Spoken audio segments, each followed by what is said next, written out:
According to the police, Taqir Raza has been detained and is being interrogated. 22 policemen were injured in yesterday's violence in Bareilly. Sources say the police have arrested 8 people so far in connection with the violence. Most of these individuals are young people living in the vicinity of the mosque who had gathered at various locations after watching Taqir Raza's video, is what the police say. Around 50 people are in custody and are being questioned. The number of arrests is expected to increase as well. The details of that we're expecting the police to give us shortly. The police have also registered an FIR under sections of rioting, obstruction of government work and assault on police personnel. Remember, the police have also been claiming that the protesters had opened fire at the cops and had also pelted stones at them. Now remember, a huge crowd had gathered near Bareilly's Islamia ground after Friday prayers in response to a call by a local cleric. Taqir Raza has now been detained and is being interrogated. My colleague Ravi, उस वक्त थे जब ये हुआ है, तो ये उस वक्त यहाँ के प्रत्यक्षदर्शी थे। ये कितने बजे यहाँ पर शुरू हुआ था? लगभग ऐसी हुआ हो 2:45 बजे। 2:45 बजे। यहाँ कितने लोग उस वक्त थे? सैकड़ों के साथ तो लोग थे। अच्छा, तो क्या हुआ पहले? चीखा पुकारी मतलब नारे लगा रहे थे।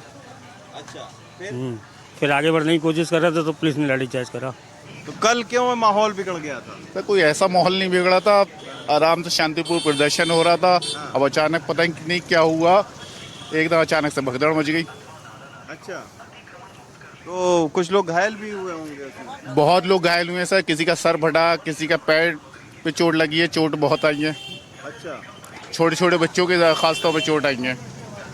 यहाँ पर उनको आना था जो तौकीर रजा साहब हैं? नहीं सर, उन्हें यहाँ नहीं आना था, इस्लामिया ग्राउंड आना था। और इस्लामिया ग्राउंड पुलिस ने बैरिकेडिंग कर दिया था पूरे तरीके से, तो वहाँ पर कोई जा ही नहीं सकता था। जुमे की यहाँ से मस्जिद से नमाज हुई है, जैसी नमाज हुई है पुलिस वहाँ सामने बैरिकेडिंग कर रखी थी। पुलिस एकदम अचानक से आई है, पुलिस ने यहीं पर नमाजियों को जाने को कह दिया और जाने लगे। फिर पता नहीं क्या हुआ, अचानक से भगदड़ मच गई, पुलिस को लाठीचार्ज करना पड़ गया।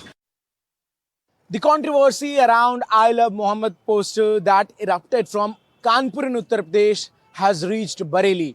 Yesterday, after the Jummah namaz, a large number of people who were offering namaz started to gather at an inter-college ground to protest against the FIR that was lodged of the poster of I Love Muhammad. And a large number of people started on this road where we are standing right now, and just a few minutes from this road, the road which goes towards the right side is an inter-college ground where the protesters wanted to go inside and protest. This protest was called by Maulana Taqir Raza, who as of now, when we report to you, claims that he is under house arrest.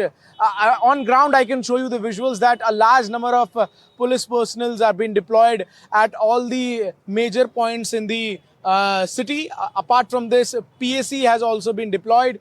Just in front of this place where I'm standing right now, this is a place called Novelty Choraha, which is one of the most busiest road of this whole Bareilly town. And we can see that there's a usual movement of vehicles, and the markets, as we have been told, they'll be open after 11. There's no as such curfew in this whole area.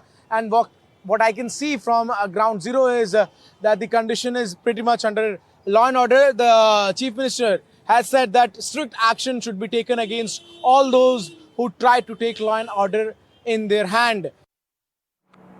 Politics has erupted over the clashes that took place in Bareilly as well, with political leaders like Asaduddin Owaisi, Akhilesh Yadav, Tejaswi weighing into the controversy. Now, Akhilesh Yadav had condemned the police action instead, saying that governments run with goodwill, and now Lathi charge. Listen into these political reactions.